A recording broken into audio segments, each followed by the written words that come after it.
All right, obviously, very exciting game. The crowd down here is incredible. College atmosphere. Always exciting to play down here.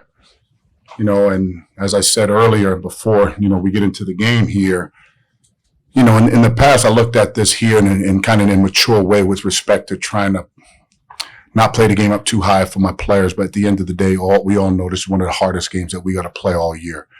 Definitely is a rivalry, and I'm pretty sure you guys are going to get off on, well, coach, this, that, or the third. You're not a coach. You do your job and just write it, because it's gamesmanship in this sport as well, and it's psychology in this sport. So my job is to protect the players at all cost and make sure every game is played the right way, with integrity, with character, and obviously passion. Today was a great game. And again, seeing Arch on the other side, who is a dear, dear brother to me, right? It's you look down the bench, and then quite frankly, in the past, unless it was Coach Skinner, I really wanted to win the game. Today was like a little bit different based on the experience he and I have had as brothers, representing the United States of America, and then being in all those meetings at 3, 4, 5 o'clock in the morning. So again, I have a different level of respect for the game, and I also am going to cheer my ass off every single time URI plays, except when they play us. I thought they played hard. I love their young guys' energy. You can see their chemistry is coming as ours is coming. I just was proud of our guys' effort talking about Providence College, because we hadn't played well offensively all year, which was bad coaching, really, really bad coaching. And I thought we did a great job as a staff preparing the guys for this game with respect to ball movement and body movement. And I thought that was really good today. So excited about the win. We definitely need a day off.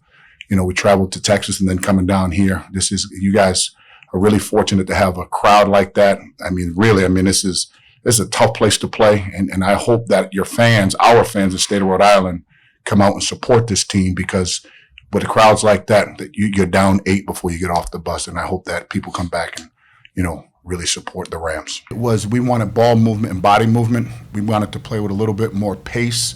I give our players, staff a lot of credit with that as we prepared over the last 2 days, but it was about the players. The players played with incredible pace, but more importantly, confidence, really a lot of confidence, For all you guys writers that have all the answers all the damn time, talking about Jared Bynum, struggle this, struggle, that's a long season. It's not where it starts, where we're going to finish. And I'm really proud of what Jared did to lead his team today.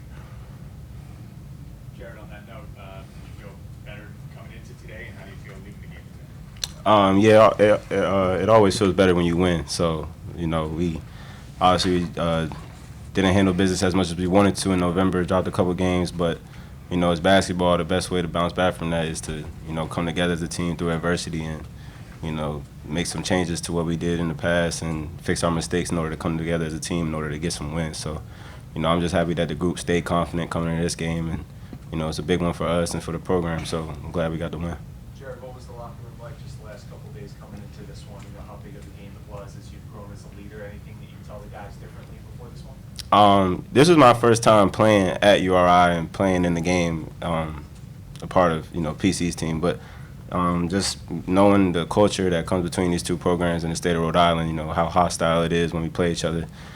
Just preparing the guys for the mentality coming here. It's an away game 1 and it's a rivalry game 2. So, we came together as a team through adversity and a couple losses and a couple wins. I think we grew together as a team today in order to get the win. You really controlled the pace out there, even though you weren't scoring a lot in the first half. You didn't take a lot of shots. You let other guys kind of get theirs, Bryce and the guys off the bench, and then you're scoring game in the second half. Is that maybe kind of the adjustment you have to make? Let the game come to you first, and then take advantage of your opportunities? Yeah, just knowing the flow of the game, not pressing to do too much, not pressing to score, not pressing to get assists, just, letting the game come to me. And, we got a talented group. We got a lot of guys that can score, so it can be anybody's night. And, we just happen to have a night where a lot of people scored in double figures, and I think that just happened naturally. Cliff, you were a big part of that run at the end of the first half. Is that maybe the most comfortable stretch you've had so far in the Providence before? Yeah, I think it was really just me providing energy for the team. And, with Jared, he found me, and I really just I don't know. I was just really confident coming in this game, talking with Coach and changing things up. Bryce more physical today. You had a little bit of that in the second half at TCU. Is that a carryover or just more of a focus today to get some work done inside? With my versatility, I pretty much just go off of how the defenders are guarding me. If I have a smaller guy on me or a disadvantage on the other side that I feel like I can take advantage of, I mean, that's what I'm going to go to. So that was pretty much my main focus tonight. And you saw that today early? Yes, sir.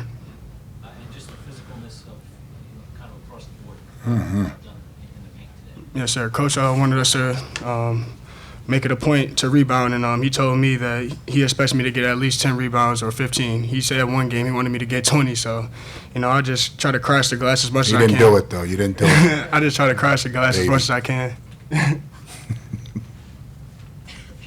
Coach, your team had a big lead at the half. Can you talk about holding on to that lead on the road? Yeah, it's hard, I mean, they're going to make a run. They have a great coach. Their team is coming together chemistry-wise, and a lot of people have to understand when you take over programs, you're trying to instill a culture, you're trying to instill a style of play, you're trying to see what a rotation looks like.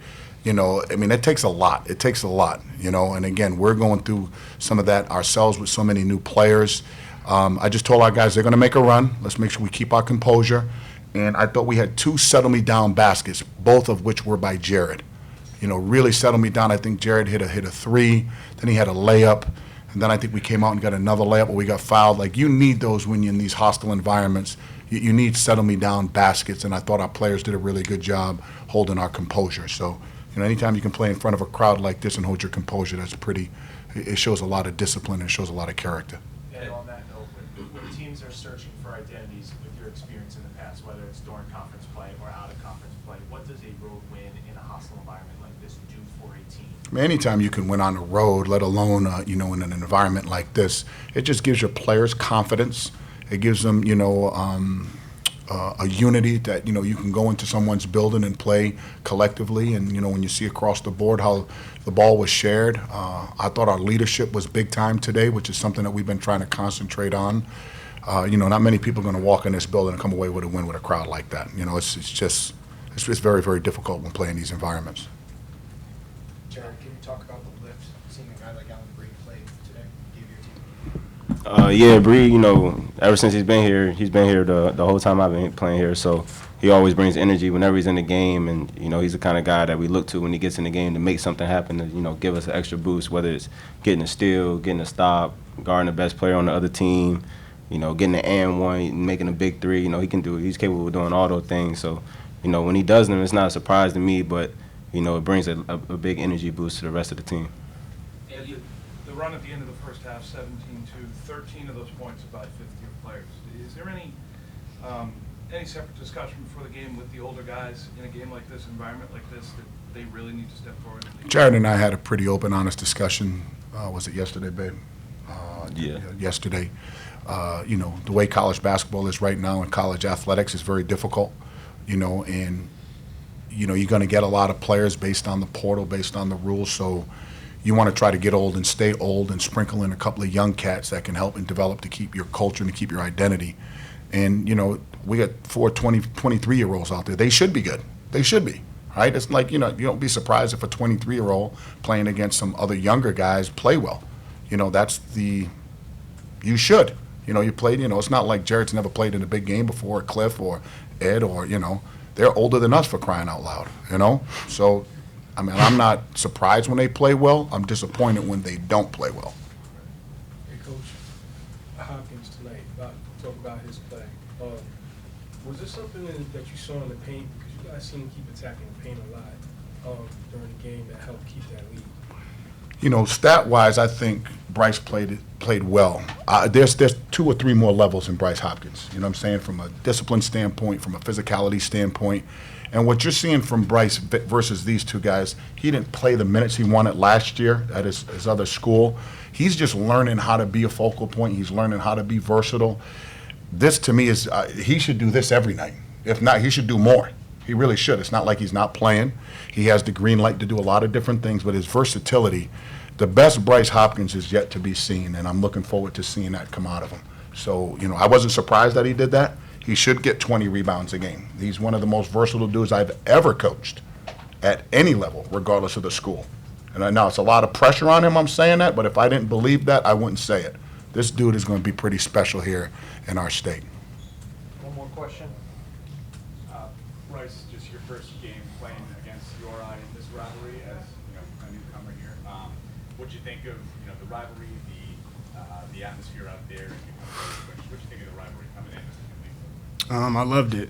This environment, playing in something like this is just amazing. I mean, we're battling for the state.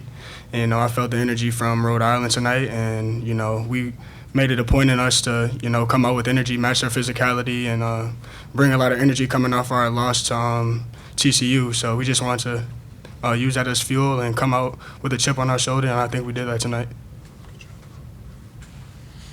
Happy holidays, family. Thanks, man. Thank you.